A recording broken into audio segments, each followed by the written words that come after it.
Assalamualaikum warahmatullahi wabarakatuh.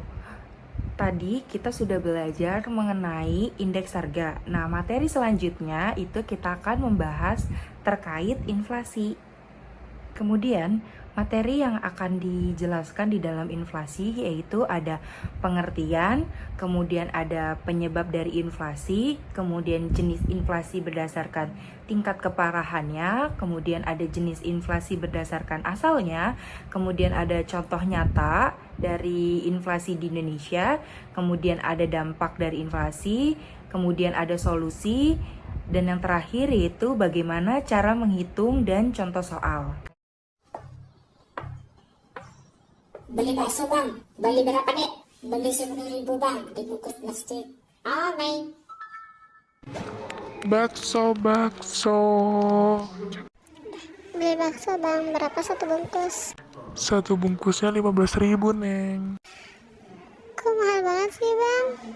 Memang segitu harganya, Neng, sekarang. Oh ya udah bang, beli satu bungkus aja. Nah, dari animasi tersebut itu merupakan salah satu contoh dari inflasi, yaitu pada tahun 2010 harga bakso itu masih 10.000, namun pada tahun sekarang harga bakso itu satu porsinya 15.000. Baik, selanjutnya kita masuk ke materi pengertian dari inflasi. Jadi inflasi itu suatu proses meningkatnya harga barang ataupun jasa secara umum dan terus-menerus, yaitu yang dimana dalam jangka panjang. Nah, materi selanjutnya yaitu penyebab inflasi. Yang pertama, jumlah uang beredar. Ketika jumlah uang beredar di masyarakat itu banyak, otomatis masyarakat itu akan membeli barang lebih banyak. Nah, produksi itu nantinya kan akan naik. Tapi ketika produksi tidak bisa menyimbangkan jumlah uang beredar tersebut, itu nanti harga-harga akan terus meningkat. Hal itu dapat menyebabkan terjadinya inflasi. Penyebab selanjutnya yaitu ada administrasis. Administrasis ini harga barang tertentu yang tingkat harganya itu ditentukan sepihak oleh pemerintah, seperti harga barang bahan pokok seperti gula, kemudian beras, kemudian juga minyak goreng, yang dimana pemerintah itu mengatur harga maksimal dan juga minimal dengan tujuan agar tidak memberatkan konsumen dan juga tidak merendahkan penjual. Kemudian penyebab dari inflasi yang ketiga yaitu ada supply shock. Nah, supply shock ini kayak peristiwa yang secara tiba-tiba dapat menyebabkan perubahan harga. Contohnya itu seperti gempa bumi, kemudian banjir, kemudian tsunami. Nah, itu kan dapat menghancurkan lahan kan atau infrastruktur. Nah, otomatis pasokan barang itu nantinya akan turun ataupun langka. Nah, itu menyebabkan barang-barang itu nanti secara otomatis naik. Nah, hal itu dapat menyebabkan inflasi. Dan penyebab inflasi yang keempat yaitu ada kenaikan dari biaya produksi, yang dimana inflasi ini terjadi disebabkan oleh meningkatnya biaya produksi, yang dimana nantinya harga-harga jual juga akan meningkat. Dan penyebab inflasi yang keempat yaitu ada kenaikan dari biaya produksi, yang dimana inflasi ini terjadi.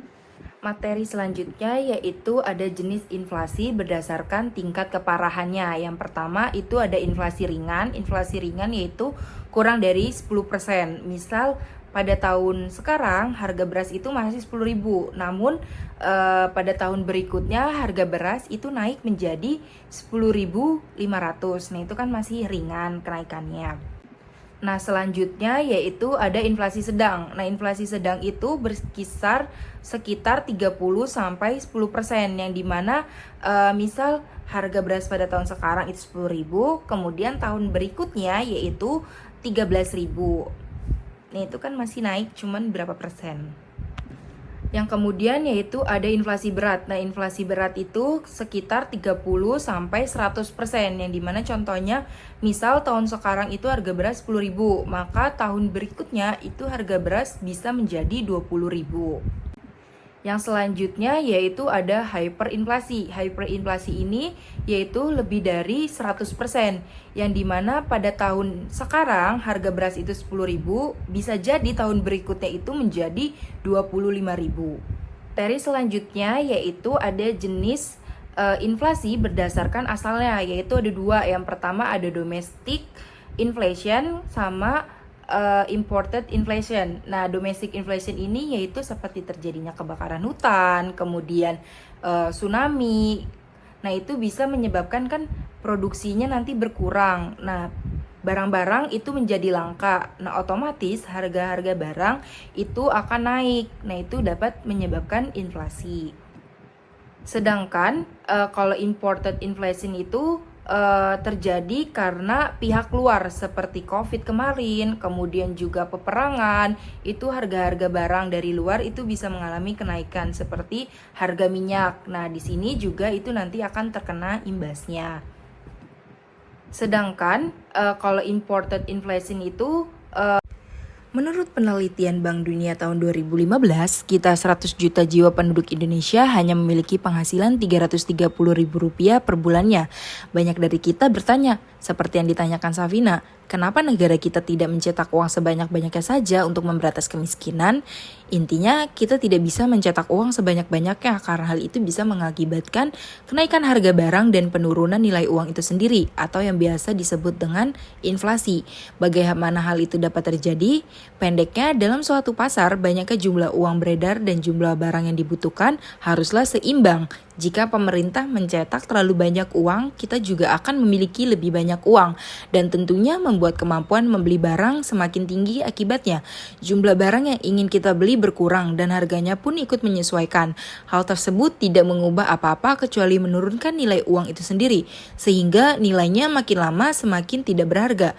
Karena jumlahnya yang terlalu banyak, fakta uniknya cukup banyak negara di dunia ini pernah mengalami inflasi parah akibat mencetak uang yang terlalu berlebihan. Salah satunya adalah negara Jerman. Setelah kalah pada Perang Dunia Pertama dan harus membayar kerugian perang, saking tidak berharganya uang di sana dipakai untuk mainan menyalakan api kompor hingga jadi penghias dinding di rumah. Kemudian selain itu ada juga negara Zimbabwe, di mana harga telur di sana mencapai angka miliaran dolar Zimbabwe. Sangat fantastis dan tidak ketinggalan juga negara Hungaria setelah Perang Dunia Kedua yang pernah memiliki kertas uang yang bernilai nominal 1 miliar triliun hingga dijadikan inflasi terparah sepanjang sejarah. Materi selanjutnya yaitu ada dampak dari inflasi. Yang pertama, terhambatnya pertumbuhan ekonomi negara, kemudian ada masyarakat yang penghasilan rendah itu tidak bisa menjangkau harga barang. Kemudian yang ketiga, masyarakat itu cenderung menyimpan barang dibandingkan uang, contohnya seperti emas. Dan yang terakhir, nilai mata uang itu akan turun karena kenaikan harga barang. Solusi dari dampak inflasi bisa menggunakan kebijakan moneter seperti open market, kemudian cash ratio, kredit selektif, ataupun diskon polis. Yang kedua itu bisa menggunakan kebijakan fiskal seperti menaikkan atau menurunkan pajak, belanja negara, dan terakhir itu menjual atau membeli surat utang negara. Terus yang ketiga bisa meningkatkan hasil produksi, dan yang terakhir itu bisa melakukan pengawasan dan distribusi barang. Selanjutnya yaitu ada rumus menghitung laju inflasi, yang dimana rumusnya inflasi sama dengan IHKT dikurang IHKT-1 dibagi IHKT-1 dikali 100%. IHKT ini yaitu tahun sekarang dikurang tahun sebelumnya dibagi tahun sebelumnya dikali 100%. Kemudian selanjutnya yaitu ada contoh untuk menghitung inflasi.